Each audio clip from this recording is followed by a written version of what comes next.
Abdulla Qahhor, Toshkent davlat iqtisodiyot universitetida menejment fakulteti talabasi Hamroyeva Sabina Ismoil qizi. Dahshat. Xotin-qizlarning burun zamonda ko'rgan kunini bilmaysizlar, qizlarim. Aytgan bilan ishonmaysizlar. To'raxon oyi. Yaqin 2 haftadan beri ko'z ochilmayotgan kuzak shamoli yaydoq daraxtlar shoxida chiyillaydi, g'uvillaydi, tomlarda vishillaydi.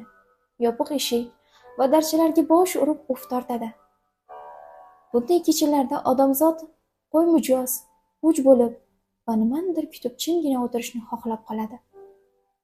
Olimbek Dodxonning 8 xotini, katta kundosh Nodir Mohbegimning uyiga yig'ilib, sandal atrofida o'tirishar edi. Dodxon har kecha taroveh namozidan keyin halqaga qolar edi. Bu kecha erta qaytdi. Hamma tuzdi. Xotinlardan biri uning salasini oldi. Biri chekmoniga qo'l uzatdi, biri mahsisini tortgani chog'landi. Kundoshlarning eng kichigi bu dargohga tushganiga 5 oygina bo'lgan kelinchak. Yanjirovonlik Sinoy chilim solib tutdi. Dodxon chilimni bir marta, lekin juda qattiq tortdi-yu, yasov tortib turgan xotinlarga e'tibor qilmay to'rga o'tdi. Va darchani jindakkina qiya qilib, bir ko'zi bilan tashqariga qaradi. Shamol go'yo och bo'riday uvillar. Goh o'lim changaliga tushgan mushukdek pixillar.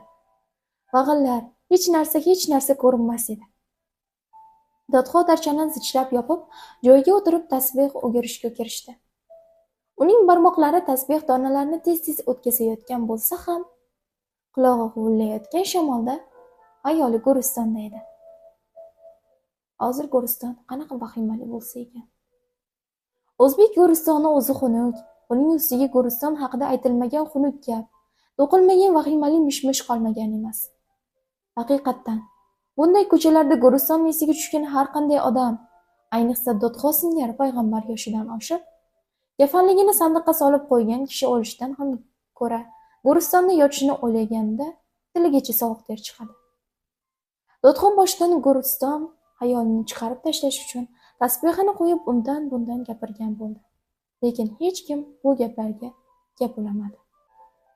Haqiqatdan, bunday kechalarda Go'riston esiga tushgan har qanday odam, ayniqsa Dodxon singari payg'ambar yoshidan oshib, kafanligi sandiqqa solib qo'ygan kishi o'lishidan ham ko'ra, Go'ristonda qanday yotishni o'ylaganicha tiligacha sovuq ter chiqaradi.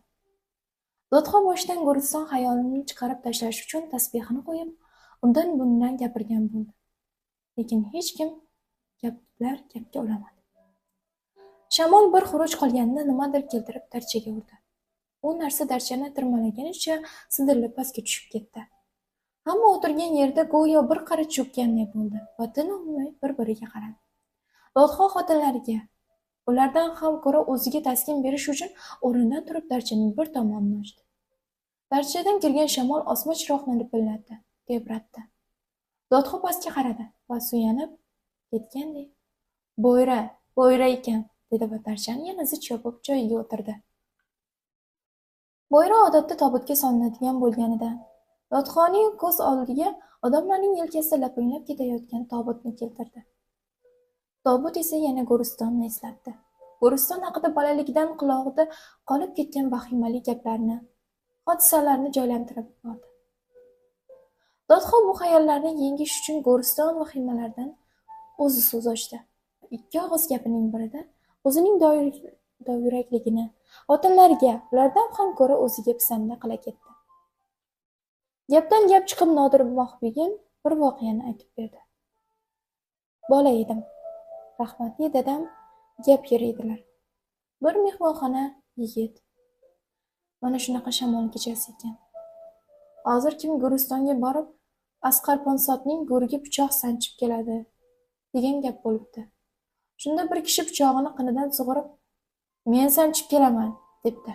Bitta qo'ydan garov bog'lashib yo'lga tushibdi. Jo'ralari hali kulishar emish. Kuchishar emish, yo'q. Hali kutishar emish, yo'q. Tong yotibdi. Uyida ham yo'q emish. Go'ristonga borib qarashsa, Asqar Ponsodning go'ri oldida o'lib yotgan emish. Bechora go'rga pichoq sanchganida etagini qo'shib sanchgan ekan. Qaytay desa etagidan birov tortganday bo'lganda, Hammaning iti vijillashib ketdi.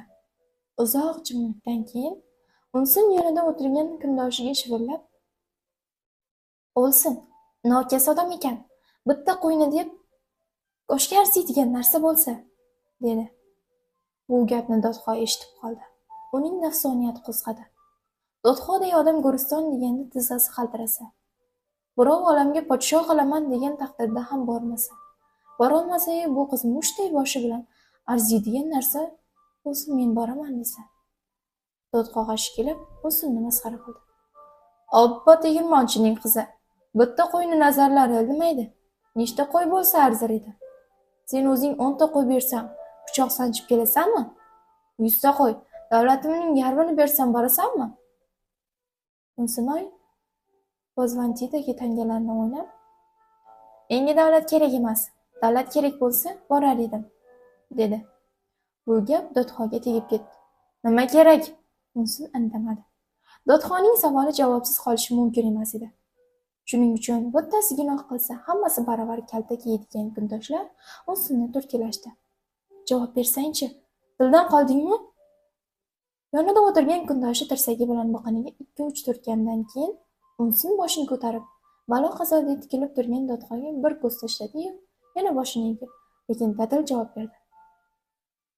Javob bersangiz, Yanjiravonga ketsam, bitta go'rga pichoq emas, 10 ta go'rga 10 ta pichoq sanchib kelaman, dedi.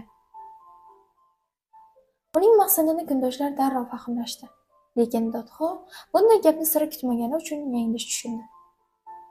Tag'in nima qilasan Yanjiravonda? Borib kelganingga 2 oy ham bo'lgani yo'q-ku. Nodirmoh begim sandal ichidan oyog'ini uzatib Unsinning boldirini chimchiladi. Ko'zi bilan Xayriya tushunmadi, bas gapirma, deb ishora qildi.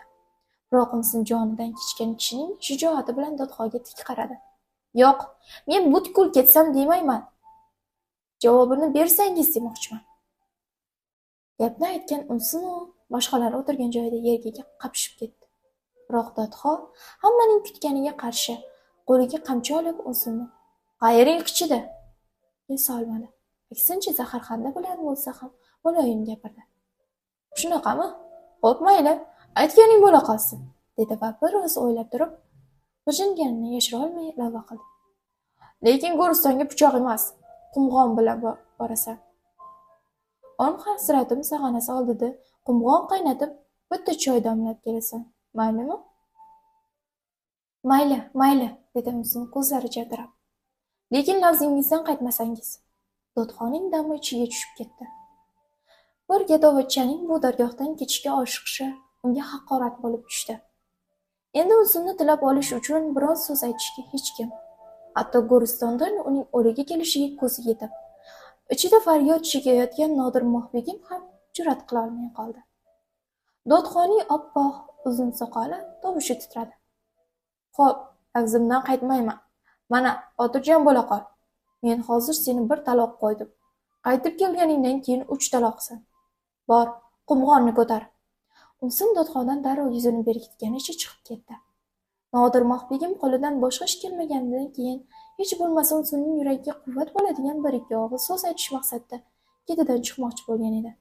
Dodxo xo'mrayib joyiga o'tkazib qo'ydi. Kundoshlar bitta oyoq uchida yurib chiqib ketishdi. Unsin uyiga kirdi. Paranji chimmatini yopdi. Qumg'onga suv to'ldirib choynakka choy soldi-yu, jo'nadi.